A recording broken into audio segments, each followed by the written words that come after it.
Dito naman sa Barangay Zambales sa Baler,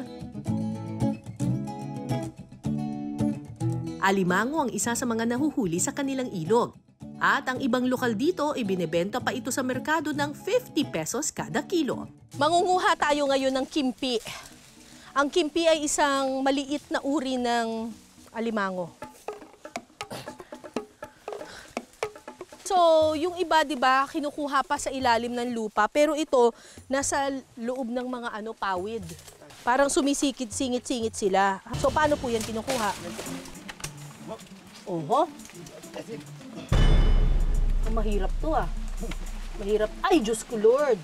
Hindi po kasi naipit ng mga sipit. Ganyan po yung mangyayari. Ano po ito? Aggressive din. Aggressive? Kahit maliit, aggressive. Ito po, kagaya po.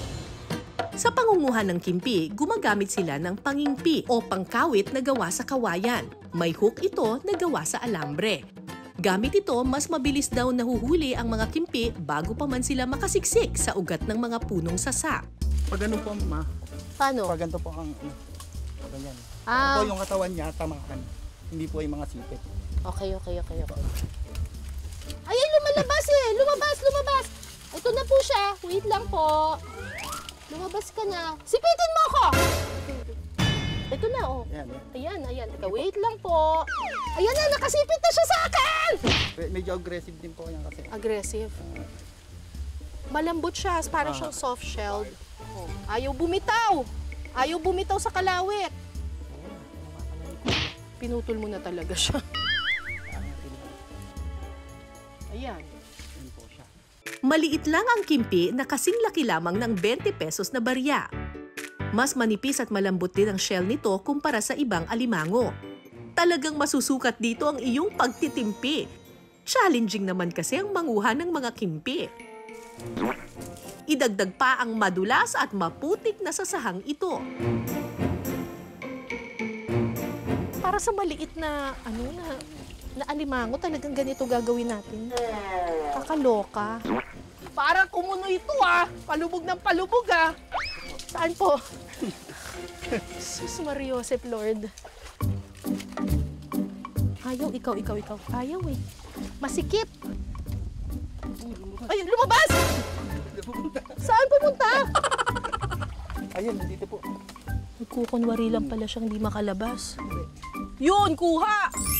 Medyo mas malaki nga siya. Mas malaki. Dahil soft-shelled siya, hindi masyadong matigas yung kanyang shell, madali siyang tusukin gamit itong alambre. Kaya nahuhuli siya ng ganito. Natanggal na yung isang sipit. Ngayon, ang problema namin, paano kami aalis dito? Parang nilamon na kami ng lupa. Parang kumunoy itong tinatapakan natin. Sa hirap ng panghuhuli ng kimpi, sulit naman kaya ang lasa? Malalaman natin mamaya.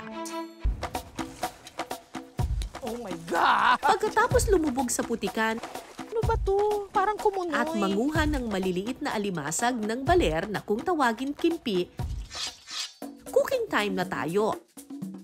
Karaniwang inihahain ang kimpi kasama ng pako. Magluluto naman po tayo ng kimpi. Ito po yung kimping nakukuha sa amin dito sa sasahan. Pinakuluan na po siya, nilaga na kasi malikot po yan ay baka magtalunan dito sa kawali.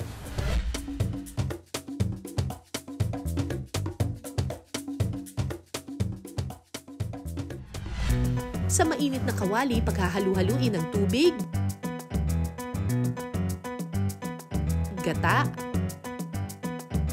luya, at bawang. Sunod ay halo ang tapakuluang kimpi. Takpan ito at pakuluin ng 3 minuto.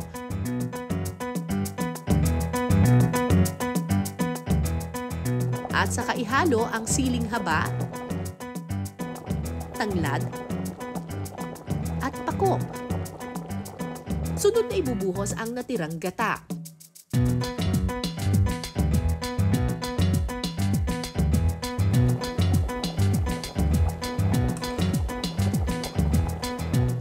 Titimplahan ulit ito ng asin. At saka ilalagay ang siling pula at dahon ng sili.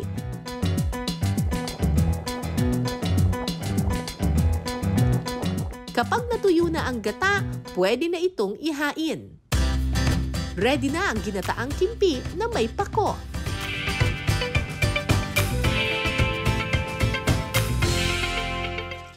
Eto na ang ginataang kimpi. Alam mo, paborito ko ang crab. Ang problema lang talaga sa kanya, ang hirap kainin, ang hirap balatan. Kaya yung ibang mga tao, ayoko nila kumain ng crab. Pero dahil ganito siya kailiit, feeling ko, pwede na itong kainin ng buo. Madinamnam yung sauce, lasang-lasa mo yung gata, alam mong naiga na siya. Medyo mahirap lang kainin yung kimpi.